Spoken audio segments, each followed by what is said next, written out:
Hello dear students, मैं हूं ब्रह्मदेव सिंह। आज मैं आपकी 12th की पोएम अलाइनमेंट के बारे में डिस्कस कर रहा हूं, कंपोज्ड बाय पर्सी वाइसी शैले। देखो बेटा, मैंने पूरा नाम लिखा है पर्सी वाइसी शैले। तो मैंने कुछ पॉइंट्स से नोट किए हैं आपके लिए, इम्पोर्टेंट पॉइंट्स हैं जो ज़रा ध्यान देंगे। कीवर्ड हैं, इसके इम्पोर्टेंट जो वर्ड्स हैं वो हैं steps, the way of walking, इससे मतलब सीढ़ियाँ भी कह सकते हैं। ग्रीफ, डिजेक्शन, सोलेन, सैडनेस, ठीक है। Prime, earlier, honour of young days, मतलब पूर्व पहले के दिन वो याद करता है। ग्लोरी, ऑनर और फेम, शान, शौकत, मतलब जो पहले के जो दिन थे वो अपने याद आते हैं। ट्रेम्बलिंग, कांपना लगता है, ट्रेमुलस हो जाता है। विंटर होर, सेवर कोल्ड, बहुत अधिक सर्दी होना। फेंट हार्टेड, टूटा हुआ दिल, या उसका दुखी हृदय, हृदय लिखाइए। देखिए, इसकी अगर डीओबी की बात करते हैं, डेट ऑफ बर्थ, तो ये 4 अगस्त 1792 में ये पैदा हुए थे। और इनकी जो डेथ है, डेट ऑफ डेथ डीओडी, तो ये 8 जुलाई 1882 मतलब 1822 इन सार्डिनिया, इटली में इनकी हुई थी। एक स्पेंजा नाम की खाड़ी थी, उसमें ये डूब गए थे, अपने फ्रेंड विलियम से मिलकर लौट रहे थे। तो जिस बोट में ये बैठकर आ रहे थे, तूफान आ गया था, तो इनका फ्रेंड विलियम और ये उसी स्पेंजिया नाम की खाई में डूब गए थे। और 15 दिन के बाद करीब इनकी जो है डेड बॉडी मिली थी। अब वो पता नहीं इनकी डेड बॉडी थी किनकी डेड बॉडी थी, बहरहाल जो है ढांचा शरीर का मिला था। इनका मित्र भी डूबा था उसी में।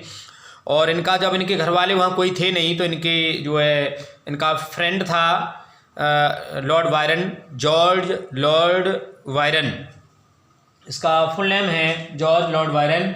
तो वो जो है इनका मित्र वहाँ आता है, और वो भी एक पोइट था, इनका बहुत अच्छा फ्रेंड भी था, बहुत अच्छा पोइट भी था। तो वो बहुत ही फेमस पोइट थे, वो आए थे और उन्होंने तब जा करके इनका जो दाह संस्कार किया था।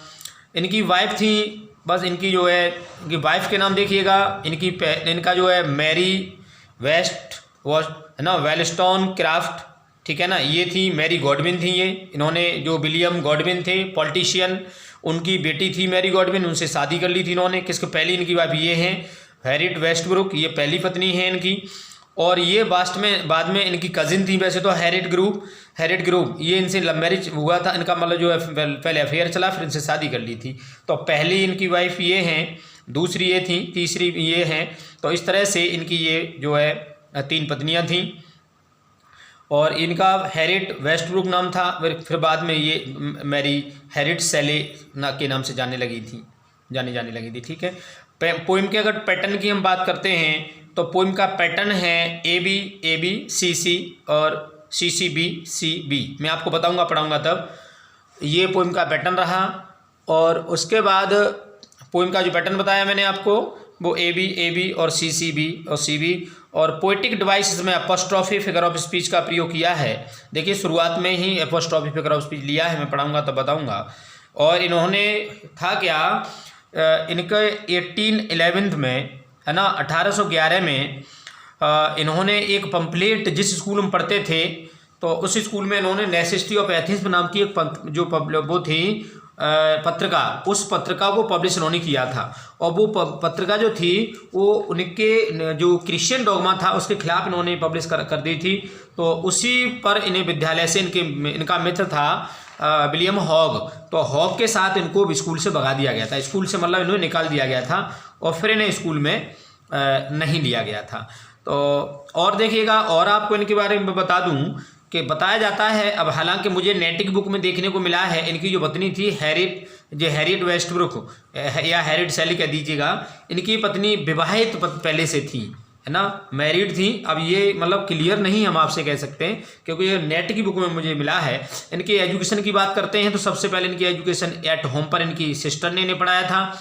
फिर उसके बाद CN कॉलेज में 1802 में ये गए थे, है ना, CN कॉलेज में 1802 में गए थे। उसके बाद फिर अगर इनकी बात आती है तो ईटन कॉलेज में गए थे 1805 में, है ना। और फिर यहीं पर इनको मैड सैली के अगर चढ़ाया जाता था, क्योंकि इनको फायरी नेचर था, एसेंट्रिक सिटी थी इनके अंदर। और फिर उसके बाद ये ऑक्सफोर्ड यूनिवर्सिटी में गए थे 1810 में, वहाँ पर ये गए जाते हैं। तो इस तरह से इनका लाइफ स्पेन रहता है और इनके जीवन में बहुत सारी घटनाएं होती हैं। ये पीसा में चले गए थे, जिनकी डेथ जो हुई थी इटली पीसा में हुई थी, और वहाँ ये सबसे ज़्यादा बेस्ट जो पोएम है उनकी वहीं पर लिखते रहे हैं। इनकी जो कब्र थी, इनकी कब्रिस्तान, उनका जो कब्र बनवाई गई थी, उनकी कब्र पर मैं आपको बता दूं जो लाइन लिखी है, जो विलियम शेक्सपियर का टेम्पेस्ट है उनसे लाइन लेकर के लिखी गई है। Nothing of him that doth fade but doth suffer a sea change into something rich and strange. ये इनकी लाइन लिखी हुई हैं जो उनकी कब्र पर लिखी गई थी बाद में जब इनकी डेथ हो गई थी। तो मतलब ये रहा इनका जो लाइफ स्किल और लाइफ स्पेन जो है। इसके बाद अब हम आते हैं कि इनका जो पोएम लिखने का जो पर्पस है, इन्होंने जो पोएम लिखी है वो बहुत ज़्यादा डिजेक्शन में थे। जब बहुत ज़्यादा डिजेक्शन में थे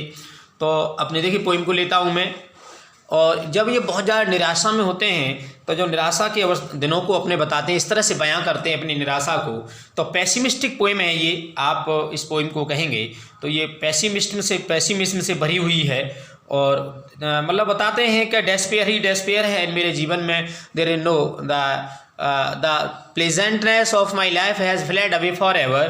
तो देखिएगा मैं पोएम शुरू करता हूँ। बताते हैं वो, ओ वर्ल्ड, ओ लाइफ, ओ टाइम, अरे ओ समय, ओ दुनिया अर्थात ओ संसार, ओ जीवन, ओ लाइफ, ओ समय। तो यहाँ पर उन्होंने पहली लाइन में ही first trophy figure of speech को ले लिया है, यहाँ पोएटिक डिवाइस लगा दी है उन्होंने। On whose steps, on who, अरे जीवन, वो कह रहे हैं अरे ओ संसार, अरे ओ जिंदगी, ओ लाइफ, अरे ओ टाइम ना, ऑन हुज, जिसके कदमों पर अर्थात जिस पर लास्ट स्टेप, जिसके अंतिम कदमों पर, जिसके अंतिम सीढ़ियों पर आई क्लाइम। इसकी मतलब वो कह रहा है अब मेरा अंतिम समय है। देखो जो लोग विद्वान होते हैं उन्हें देखिएगा सब दिखाई देता है, वो सब जानते हैं। बुद्धिमान लोग सब जो कहते हैं उनकी बातों पर हमें ध्यान देना चाहिए, उन्हें कुछ कुछ मालूम हो जाता है। तो वो कहते हैं मेरा जीवन अब अंतिम है, मैं अंतिम कदमों पर खड़ा हुआ हूँ, अंतिम सीढ़ियों पर खड़ा हुआ हूँ, इसके बाद मेरा जीवन अधूरा है। वो बता रहे हैं ट्रेम्बलिंग, कहाँ पर रहा हूँ, एट दैट, उस जगह पर, वेयर माने जहाँ, आई हैड स्टूड बिफोर, जहाँ पर मैं आराम से पहले खड़ा हो सकता था, लेकिन उस जगह में अब कहाँ पर रहा हूँ, मतलब I am unable to stand where there I stood pleasantly and happily in my young age and happy days. वो कहते हैं जिस जगह पर मैं आराम से पहले खड़ा हुआ करता था, प्रसन्नता के साथ चहलकदमी किया करता था, खुशी खुशी से साथ जाया करता था, लेकिन वहाँ मुझे जाने पर भी ट्रेमुलस बॉडी हो जाती है, ट्रेम्बलिंग अर्थात मेरा शरीर कांपने लगता है। When will return the glory of your prime, तो कहते हैं अरे सैले, मतलब अपने आप से पूछ रहे हैं तेरी वह ग्लोरी, तेरा वह ख्याति, तेरा वह यश, तेरा वह अच्छे दिन, तेरी वह ख्याति अर्थात तेरी वह शान शौकत अब नहीं लौटेगी। When will return, कब लौटेगी, द ग्लोरी मान शान ऑफ योर प्राइम, तेरी जवानी के वो दिन क्या लौटेंगे। अरे वो अपने आप से पूछ रहे हैं, क्वेश्चन करते हैं कि अब मेरी जवानी के दिन शायद अब लौट कर नहीं आएंगे, क्योंकि मैं अंतिम पायदान पर हूँ, मैं जा रहा हूँ, मैं बचूंगा नहीं। मतलब इस तरह से वो अपने सोच लेते हैं, क्राइम कर रहे हैं, एंजॉयमेंट फ्लाइट हो गया है अपने जीवन से। वो कह रहे हैं नो मोर, नहीं नहीं, ओह नेवर मोर, अरे नहीं नहीं, वो जीवन कभी नहीं लौटेगा, जवानी नहीं लौटेगी, वो ग्लोरी कभी नहीं लौटेगी, वो यश कभी नहीं लौटेगा, वो जवानी कभी नहीं लौटने वाली है जिसके लिए मैं सोच रहा हूँ, जिसके लिए मैं आज अपनी मैच्योर डेथ की बात कर रहा हूँ। मतलब मेरे बेचारे प्रीमैच्योर भी नहीं हो पाए थे, मतलब 29 के तकरीबन थे, और तभी ये जो उसमें जो गल्फ थी, मैंने आपको बताया था स्पेंजिया नाम की गल्फ थी इटली में, वहीं पर वो बेचारे सदैव के लिए एक्सपायर हो गए थे, सदैव के लिए दुनिया छोड़ गए थे। बहुत डिजेक्टेड पोइट थे इन्होंने बेचारों ने। पीबी शेले ने भी जॉन कीट्स की तरह बहुत सारे सफ़र किया था ज़िंदगी में। आगे देखिएगा अगला इनका जो स्टेंजा है, out of the day and night, out of day and night, दिन और रात में भी, at 24 hour a joy has taken flight. वो कह रहे हैं अरे सुख ने, आनंद ने, उस सुख ने मुझसे छुट्टी ले ली है, अर्थात कह रहा है मुझे लगता है कि सुख मेरे जीवन से छुट्टी लेके चला गया है, ओझल हो गया है, अब शायद मेरा जीवन में सुख कभी लौटने वाला नहीं है। बेचारे बहुत ही ज़्यादा यहाँ पर डिजेक्टेड हैं, बहुत सुलैन हैं, वहाँ पर बहुत सैडनेस से यहाँ पर भरे हुए हैं। आगे देखिएगा, आगे कहते हैं, आगे पोइट कहते हैं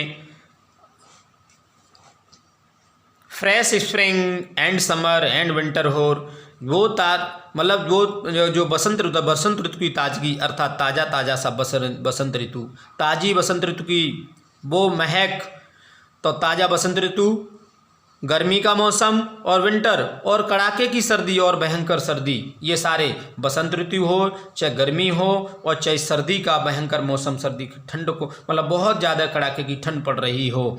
मूव माई फेंट, मूव माने संचालित करते हैं, चलाते तो हैं, सहलाते तो हैं। माई फेंट माने मेरे, फेंट माने होता है मुरझाए हुए, हर्ट माने हृदय को, विद माने साथ, ग्रीफ हो किसे, दुख से।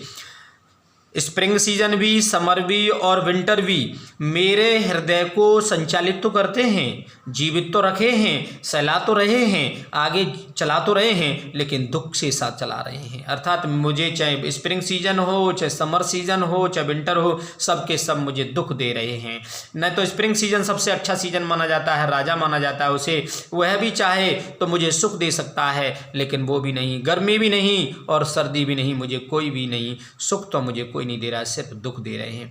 बट विद डिलाइट कह रहे हैं आगे, दुख तो दे रहे हैं बट विद डिलाइट, सुख नहीं दे रहे हैं, अथा आनंद नहीं दे रहे हैं, मुझे खुशियां नहीं मिलने वाली हैं। तो वो कह रहा है नो मोर, कभी नहीं, ओह नेवर मोर, कहना नो मोर, अरे अब नहीं, नेवर मोर, कभी नहीं, अब वो खुशियां मेरे जीवन में कभी भी नहीं लौटने वाली नहीं हैं, और मैं अब शायद अपने जीवन में खुशियों के लिए मैं भटकता रहूँगा। मेरे जीवन से खुशियाँ सदैव के लिए फ्लाइट हो गई हैं, चली गई हैं, अब वो खुशियाँ लौट कर कभी नहीं आएंगी। को बच्चों कुछ समय के बाद ही, ये पोइम लिखने के कुछ समय बाद ही इनकी डेथ हो जाती है। तो देखिएगा आज मैंने आपको ये पोइम और बता दी और इसको रिसाइट मैंने कर दिया। पैटर्न मैंने आपको पहले बता दिया। देखिए मैंने आपको जो पैटर्न बताया था वो पैटर्न देखिए, मैंने वो डायरी रखी हुई है। ए बी बताया था और सी से, तो ए बी पहले समझ लीजिए। ए बी देखिएगा, टाइम, क्लाइम, एम मिल रहे हैं आपस में तो ए इसको कहेंगे। जैसे राम श्याम आपस में मामा मिले तो ए और ए कहेंगे इसको। अब देखो यहाँ पर बिफोर चेंज हुआ, इससे तो नहीं मिला किसी लाइन से, बिफोर है ना, तो ठीक है ना, टाइम, क्लाइम, ठीक है ना। अब क्या है, बिफोर प्राइम, बिफोर प्राइम, तो बिफोर किससे नहीं मिला तो इसे सी लिख दीजिए, प्राइम इससे फिर मिल गया, फिर ए कह दीजिए इसको, ठीक है ना। और मोर ये बिफोर से मिला, ये किससे मिला, बिफोर से। तो यहाँ पर पैटर्न मेरे हिसाब से तो ये इन्होंने, क्योंकि दो स्टेंजा हैं, ये पैटर्न तो नहीं होना चाहिए जो मैंने लिखा है, पोइम का तो अलग है। टाइम क्लाइम, टाइम क्लाइम इसे ए और ए लिखिए, इसको तो आप छोड़ दीजिए, ठीक है, इसको तो आप हटाइएगा। चलो मैं दे रहा हूँ आपको ए और ए, ठीक है, ये मैंने बिना देखे लिख दिया था, ए और ए। तो टाइम और क्लाइम, अब बिफोर इसे ए और इसे करिएगा बी, ठीक है। तो यहाँ अगर लेते हैं हम तो ए करेंगे, यहाँ पर ए और यहाँ पर होगा बी, ठीक है ना, ए और बी।